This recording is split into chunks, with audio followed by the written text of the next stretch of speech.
5월 30일 월요일입니다. 오늘 새벽 우리에게 주시는 하나님의 말씀은 마태복음 7장 7절로부터 14절까지 말씀입니다.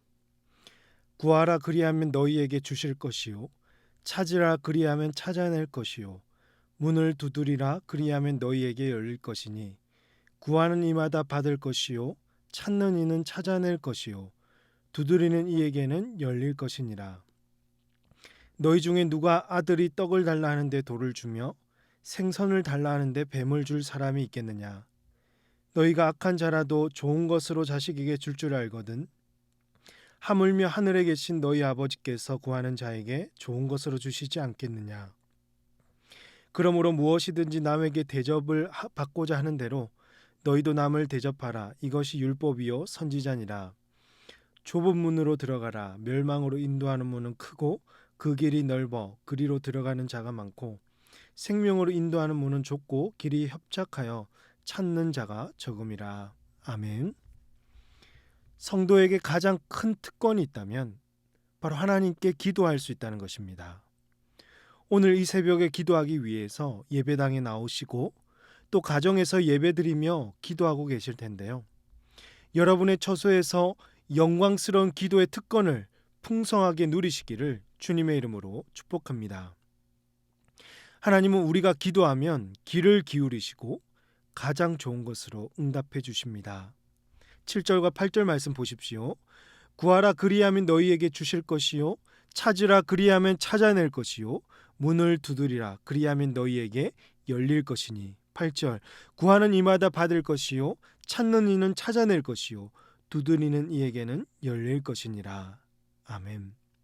주님은 3번이나 반복해서 구하라, 찾으라, 두드리라고 하실 만큼 이 기도가 중요한 것을 강조하고 계시고 간절히 주님께 구하고 찾고 두드리라고 하셨습니다. 몇 번 하다가만은 그런 기도하지 말고 지속적으로 기도하라는 뜻이죠.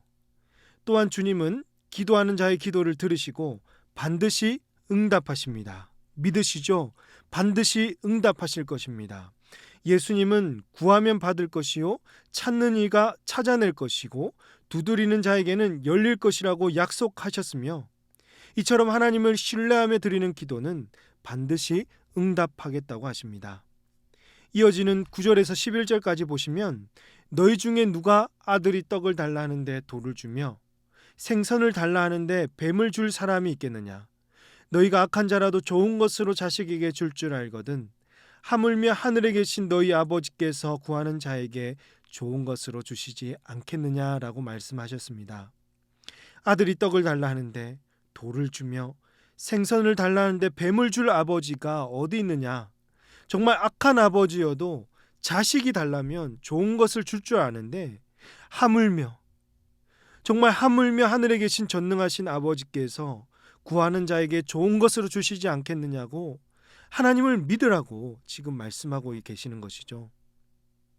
이 말씀을 통해서 우리에게 주시는 교훈은요.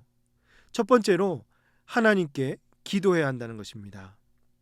우리 아버지는 자녀들의 기도를 들으시고 신실하게 응답하십니다. 상한 마음과 통회하는 마음을 가지고 부르짖는 그 자녀들의 소리에 하나님은 더욱 귀를 기울이십니다. 그러므로 삶 속에서 우리의 기도를 들으시고 응답하시는 하나님을 만날 수 있기를 주님의 이름으로 축복합니다. 두 번째로 기도할 때 반드시 응답하신다는 확신을 가지셔야 합니다. 하나님은 구하고 찾고 두드리는 자에게 어쩌다 응답하시지 않으시고요. 반드시 응답하십니다. 때론 나의 뜻과 다른 길이라도 하나님은 그때 가장 좋은 것으로 가장 선한 길로 응답해 주실 줄로 사랑하는 성도 여러분 믿으시길 바랍니다. 그럼에도 불구하고 우리가 주의해야 할 것은 있습니다. 그것은요, 우리가 하나님께 기도했다고 해서 밑도 끝도 없이 그냥 무엇이든지 구하기만 하면 다 응답하시는 것은 아니라는 사실이죠. 왜일까요? 바로 정력으로 쓰려고 잘못 구하기 때문입니다. 야고보서 4장 2절과 3절을 보시면 너희는 욕심을 내어도 얻지 못하여 살인하며 시기하여도 능히 취하지 못함으로 다투고 싸우는도다. 너희가 얻지 못함은 구하지 아니하기 때문이요 구하여도 받지 못함은 정욕으로 쓰려고 잘못 구하기 때문이라고 하였습니다.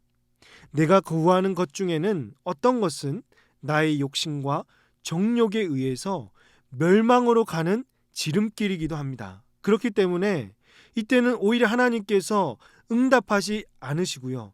이 응답하지 않는 것이 우리에게는 더욱 은혜가 된다는 것이죠. 하나님이 그 길을 막으시고 하나님이 보시기에 내가 보는 게 아니라 하나님이 보시기에 가장 선한 길로 이끄신다는 것입니다. 그러므로 하나님은 왜 내 기도에 응답하지 않으시는가 묻고 따지기보다는 나는 지금 현재 누구의 뜻을 위해서 기도하는지를 살필 수 있기를 바랍니다. 우리가 구할 때 중요한 것은 내 뜻이 아닙니다. 나의 소원과 갈망이 아닙니다. 바로 하나님의 뜻이 중요합니다. 하나님의 소망이 가장 우선입니다. 하나님의 뜻이 무엇인지를 알고 인정하고 순종해야 응답하시는 하나님을 만나게 되실 줄로 사랑하는 여러분 믿으시길 바랍니다. 그러면 우리는 하나님께 구체적으로 어떤 기도를 드려야 할까요? 그것이 오늘 본문 12절 결론적으로 나오는데요. 12절 같이 보시겠습니다. 그러므로 무엇이든지 남에게 대접을 받고자 하는 대로 너희도 남을 대접하라. 이것이 율법이요 선지자니라 라고 했습니다. 여기서 그러므로라고 하는 것은요. 앞의 내용과 연관된 말씀이며 이 결론을 낼 때 쓰는 전치사죠. 곧 남에게 대접을 받고 하는 대로 너희도 남을 대접하라는 결론이 나온 것은 앞서 나온 구하라, 찾으라, 두드리라고 하신 말씀이 단순히 열심히 여러분 기도하세요라는 기도의 교훈을 주려고 하신 것이 아니라 우리가 무엇을 구해야 하는지를 보여주는 말씀이라는 것입니다. 이 12절에 나오는 이 말씀은요. 소위 황금률이라고 합니다. 모든 말씀의 핵심이라는 뜻이죠. 그래서 예수님은 이 말씀을 가지고 이것이 율법이요 선지자니라고 하셨습니다. 곧 이 말씀이 모든 성경의 핵심적인 말씀이요 요약이라는 뜻입니다. 이 말씀을 다른 말로 하면 내 이웃을 내 몸과 같이 사랑하라. 바로 율법의 대강령을 말씀하는 것이죠. 그러므로 우리가 구할 것은요. 이웃 사랑을 위한 모든 것입니다. 이웃을 사랑하기 위해서 필요한 재정과 시간, 이웃을 돕기 위한 건강과 힘, 정말 사람을 소중히 여기고 사람을 주님의 마음으로 사랑할 수 있는 삶을 구할 때 주님께서 반드시 그 기도에 응답해 주시는 것입니다. 내가 먼저 사랑하고 희생하는 존재가 되겠다고 구한다면 하나님은 분명히 좋은 것으로 응답해 주실 줄로 믿습니다. 말씀을 맺습니다. 아까 우리가 찬송 부른 것처럼 내 기도하는 그 시간이 가장 즐겁고 귀한 시간입니다. 왜요? 그 시간이 하나님을 만날 수 있는 가장 좋은 시간이며 성도에게 가장 값진 특권이 되기 때문이죠. 사랑하는 성도 여러분, 하나님께 기도하는 일에 힘쓰시길 바랍니다. 하나님께 기도할 때는 무엇을 구하는지가 중요합니다. 하나님 이것 해주세요. 저것 해주세요. 저거 이루어주세요. 여러분 무작정 나의 요구와 정력을 구하는 기도보다 이웃을 사랑하고 섬기며 하나님의 뜻을 이루는 기도에 하나님은 기뻐하시고 더욱 응답해 주실 줄로 믿고 항상 주의 뜻을 이루는 우리 모든 성도님들 다 되시기를 주님의 이름으로 축복합니다. 기도하시겠습니다. 하나님 아버지, 항상 좋고 선한 길로 인도해 주시는 주님의 은혜에 감사합니다. 하나님께 기도하는 그 시간이 가장 귀하고 즐거움을 고백합니다. 기도를 통해서 늘 주님 만나게 하여 주시고 주님의 음성을 듣는 복된 시간 되게 하여 주시옵소서. 우리의 기도가 나의 정욕이나 잘못